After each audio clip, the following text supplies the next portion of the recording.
Freedom. Interesting idea.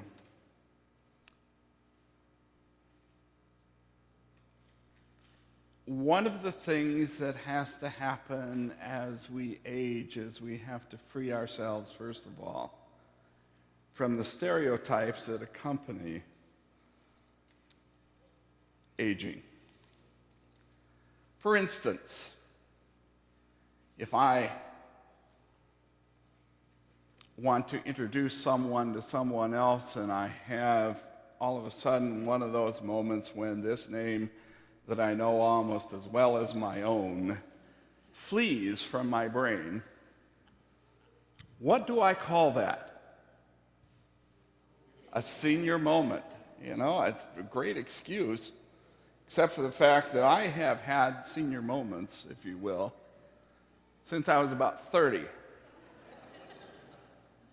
They're always equally embarrassing, but they always visit nonetheless. Movie with Jack Lemmon and Walter Matthau as they got older was called Grumpy Old Men. And then they made a sequel which was Grumpier Old Men. Stereotype that kind of lives on. Well, the thing is, if one is forgetful or inattentive early on in one's life, one tends to be forgetful and inattentive later on in life. If one is crabby and grumpy and irritable early on in life, you tend to be grumpy and irritable later on. Just the way that works. In her reflection on freedom, Joan Chittister, in her book, The Gift of Years, offers a quotation from an Austrian novelist, and I'm smart enough not to try to stumble over her name here in this setting. But this novelist said, "Old age transforms or fossilizes. Does one or the other." She goes on to point out that age does not necessarily change us, but rather, she says, in some ways, we are all just getting to be more of who or what we have always been. I remember coming across a notion many years ago that we are who we were when we were 10 years old. And we carry that with us. And of course, sometimes with me, the 10-year-old comes to the fore more readily than at other times, but that 10-year-old is always there. And if we were a happy child at 10, perhaps we will be happy at 95. Who knows? Find that notion that we are all just getting to be more of who and what we have always been, both comforting and threatening at the same time. It's comforting because it implies that we are free to decide right here and now what we will be as we grow older. Will we be optimistic or pessimistic? Will we be open to new experience or shut ourselves off from novelty and change? Will I go through life living in fear? Or will I face the unknown and the unknowable future with a sense of unfolding adventure?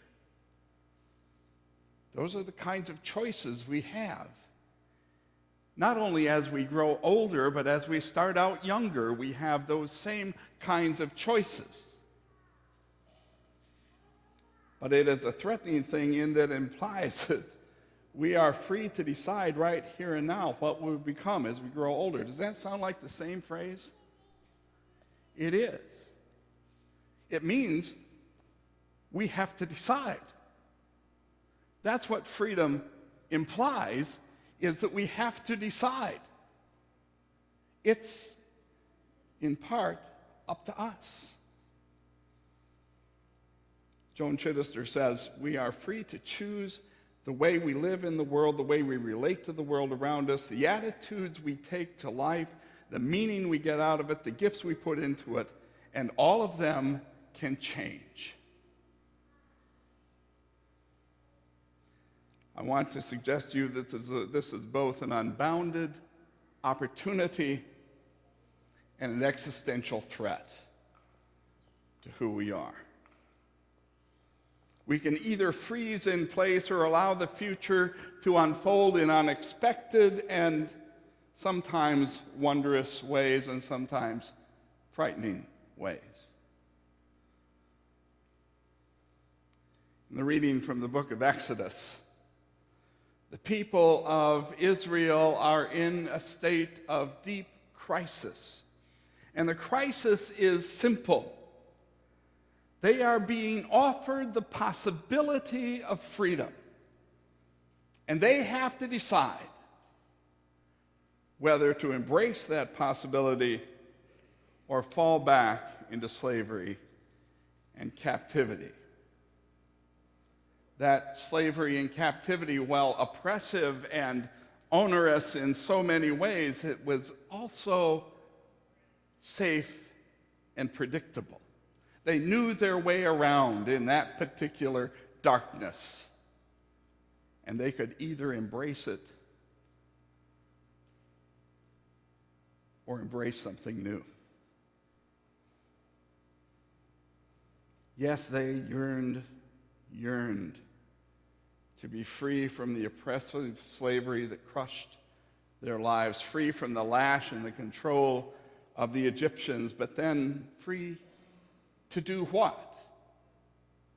There's a difference between being free from something and free to do something or be something different. Were they going to invest their lives in this Yahweh, this God whose name, if you can call it a name, means I am who I am? What kind of a name is that? Well, there's an alternate translation. I will be who I will be. What kind of a God is that to follow? What kind of uncertainty are we putting ourselves in line for here?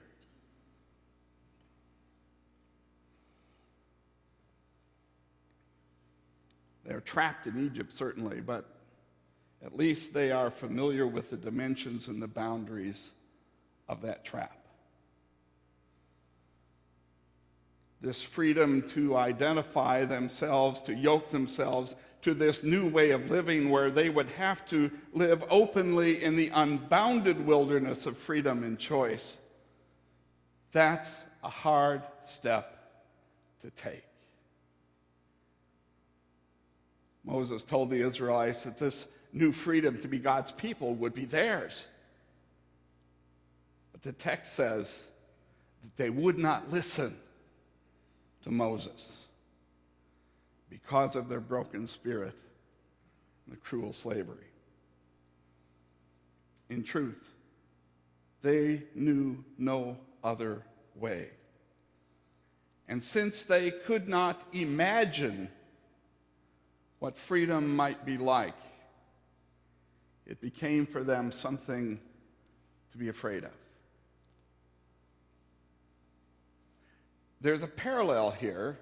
It's not an easy transition. I want to tell you that right away. But there's a parallel with the captive slavery that the people of Israel experienced.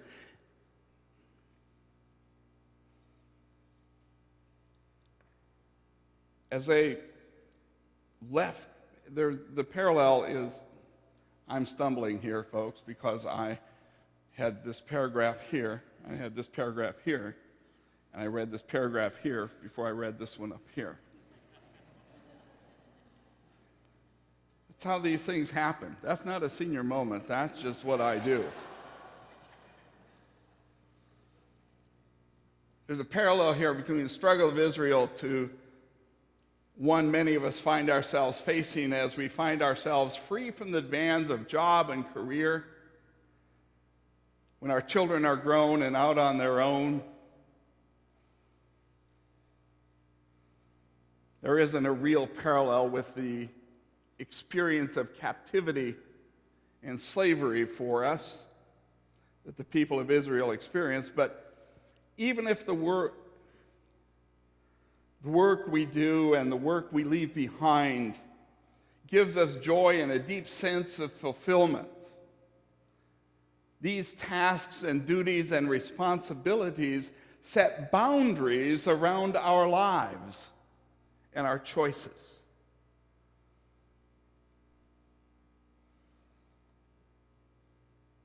And it's not as if all of those demands ever fully leave us. We still have family, we still have friends, we still have things we have to do and people we have to spend our time and our energy with.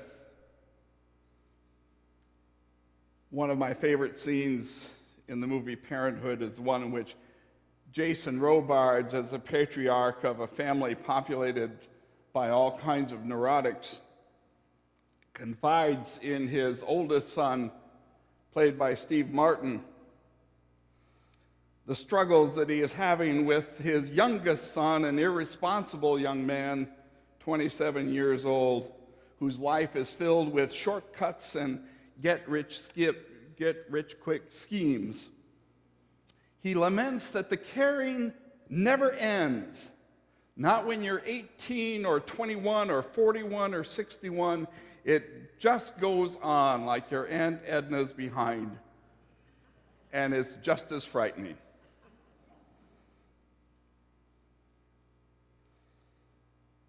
But the reality is that, like the people of Israel, there comes a time when we have to decide the question, how shall we now be free? This kind of choice is one that is not unique to the process of aging.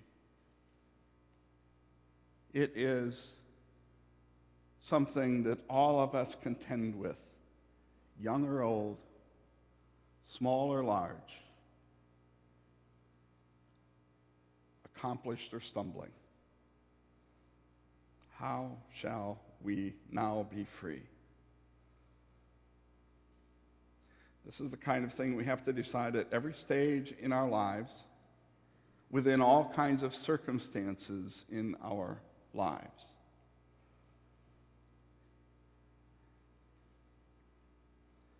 But there is something about that crisis moment when the work that we did and the work we perhaps love is left behind, when the daily responsibilities of children are no longer defining so many of our decisions, that moment when we realize that we are free to live a life that is more expansive, more engaged, more open to possibility. It is in some ways a terrifying place to be, a place that is more full of life and hope than we ever knew it could be, but it frightens us nonetheless. Paul, writing to the church in Galatia, says, "For freedom Christ has set us free. Stand firm, therefore, and do not submit again to the yoke of slavery." In other words, you're given a new life, full of new possibilities. And Paul tells us, well, live it then. Don't let it just stagnate around you. For you were called to freedom, brothers and sisters, he says. Only do not use your freedom as an opportunity for self-indulgence, but through love become slaves to one another. For the whole law is summed up in the single commandment: you shall love your neighbor as yourself. There's freedom from, freedom to.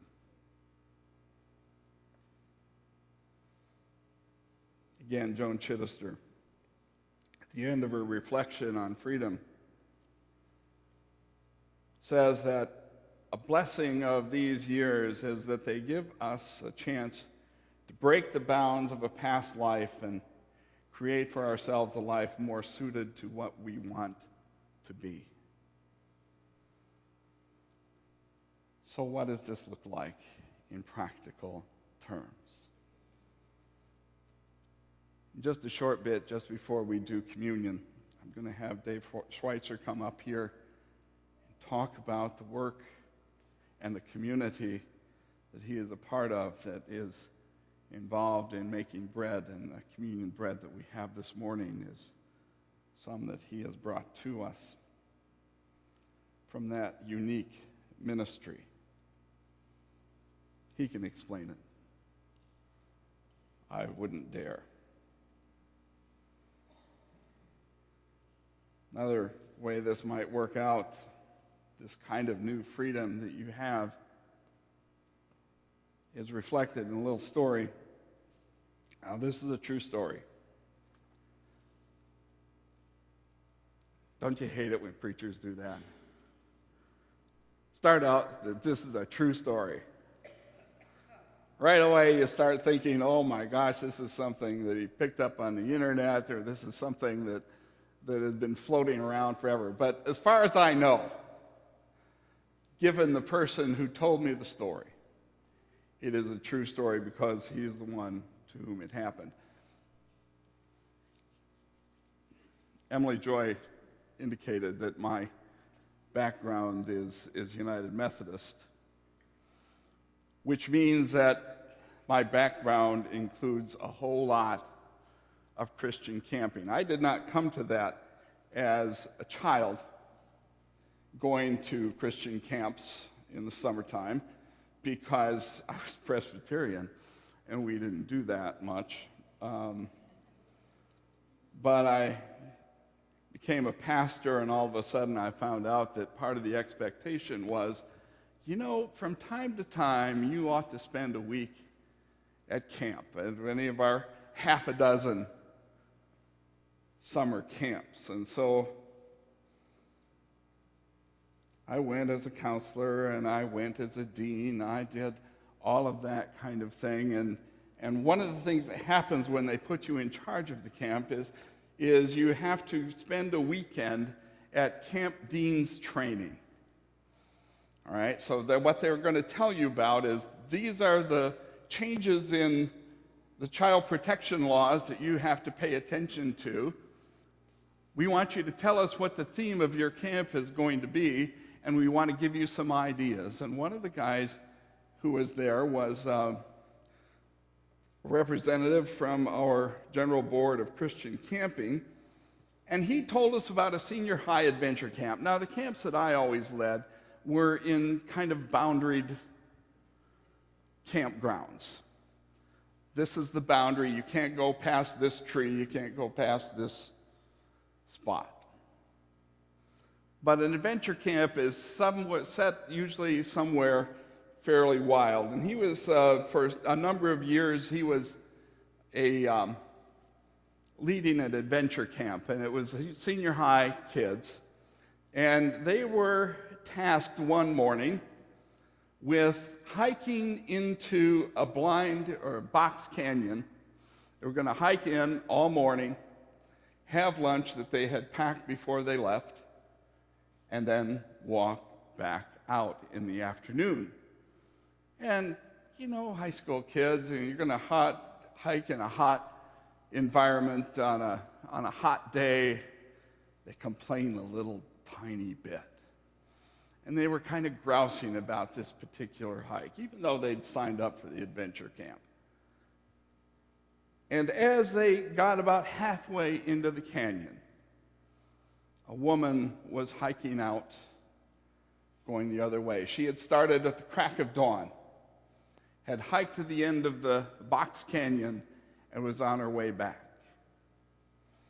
And she was 98 years old. They got into a long conversation with her. He said that the kids didn't complain for the rest of the hike. But this woman became a counselor at that camp for the next 6 years. Now, she didn't always hike in where they were going. But then, as we were told the story, at 105, she decided it was time to try something else.